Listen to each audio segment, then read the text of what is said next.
on my related subject.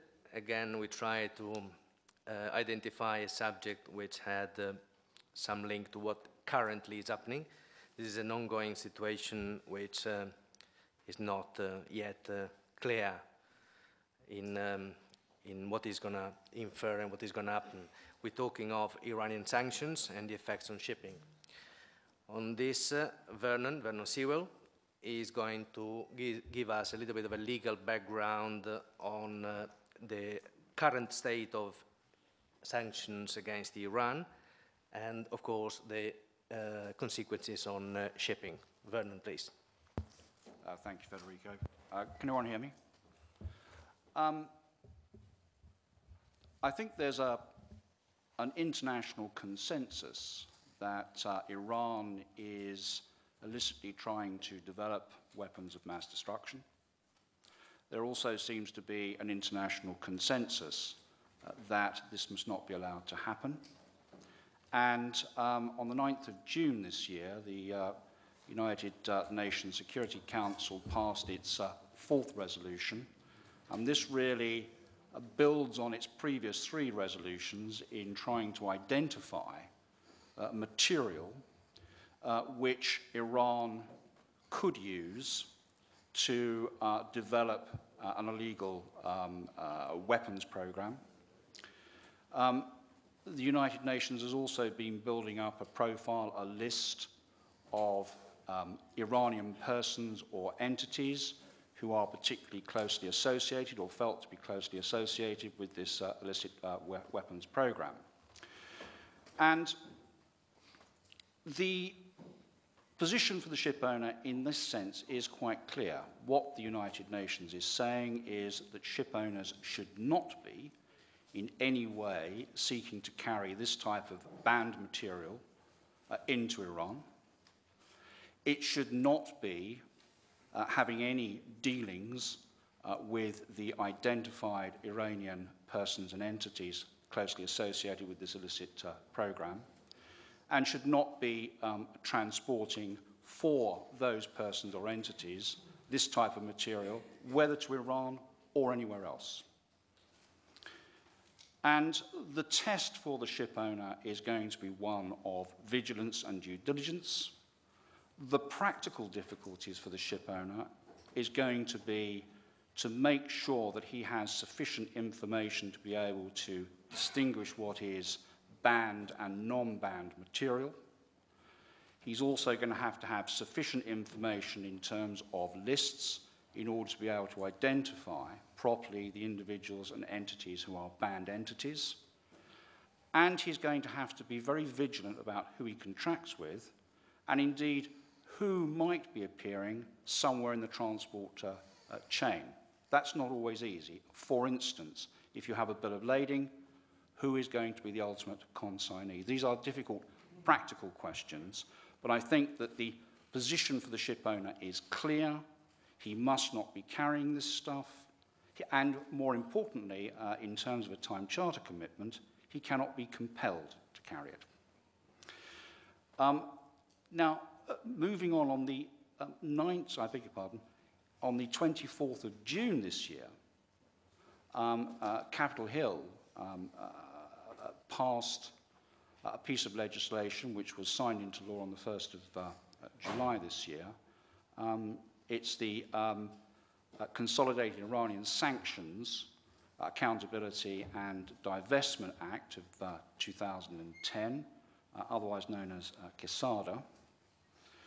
And one of the objects of this act is the United States wishes to place additional pressure on Iran to bring it back to the negotiating table, and it's targeting the fact that Iran is not sufficient in refined petroleum products, and it is looking for ways to ensure that Iran does not receive sufficient products and therefore has to come back to the negotiating table. And for us, the key section of this act is section 102. And I think we need to understand and be very clear about what it seeks to do. It seeks to give the President, well, in fact, it gives the President of the United States powers to sanction persons. Now, persons will include, for this purpose, US and non-US persons and entities. So in that sense, it seeks to be extraterritorial. But what it does is it gives the President the power to sanction, impose sanctions upon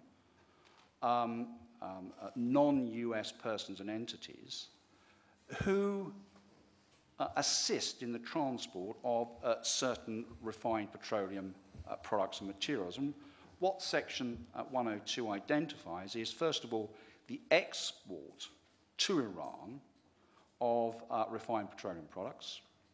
And it also identifies, and this is a more difficult category to grapple with, materials which, and I think the formula runs something along these lines, directly and significantly facilitates the maintenance or expansion of Iran's own domestic petroleum production capacity. So potentially all of the materials that could help to repair or to build facilities within Iran are materials which non-US entities are being told, if you carry this, we may sanction you, i.e., if you do any business in the United States, you will be put into difficulty. Now, the problem is, at this moment in time, carrying that type of material to Iran would not, as a matter of English law, be illegal. So the question arises, if you have your vessel out on a time charter, which is subject to English law, and you have not banned Iran as a trading area, and you do not at the moment have a BIMCO or Intertanko type of sanctions clause in your charter party, on the face of it, your time charterer is perfectly entitled to order you to carry Section 102 material to Iran. Now, the other consequence of this is, and we can hear from Alistair and from Stephen on this later, it's almost inevitable that if you were to do this, you would do it without any insurance covers, certainly P&I insurance covers. Also, if you want to trade in any way in the United States, if you want to conduct US dollar transactions, if you have assets in the United States, you could well be sanctioned. And this creates an extremely difficult and delicate position for the ship owner. It is possible that you could argue that a time charterer ordering you to transport Section 102 material creates some form of frustrating event. It's untested. And therefore, from the ship owner's point of view, there's an uncertainty. The last development is an EU development. It's a work in progress. We are still waiting for a draft regulation. The EU has said it fully supports the UN, and it will go further, and it will seek to prohibit the transportation of what it describes as key components in the gas and oil industry for Iran. The British Foreign Office is saying that this regulation is imminent, 25th of October. Let us wait and see. We are being told that there will be a list, a specific list of the type of material that will be prohibited, falling into an annex to the regulation. It will apply to all EU ship owners and EU flagged vessels. On the structure of the draft I have seen, the better view is that it is going to prohibit EU ship owners from moving this type of material from an EU port or indeed a non-EU port. It may, in fact, and I think one of the important things going forward is to try and identify to what extent the prohibited cargo, key component cargo, aligns with the material that is referred to in Section 102 of GESADA. to see whether, in fact, the ship owner can legitimately say to his time charterer, I am sorry, this is unlawful trade, and I am not obliged to comply with your order. There are some very difficult issues I can see ahead over the next couple of months. I've run out of time, so thank you very much for listening.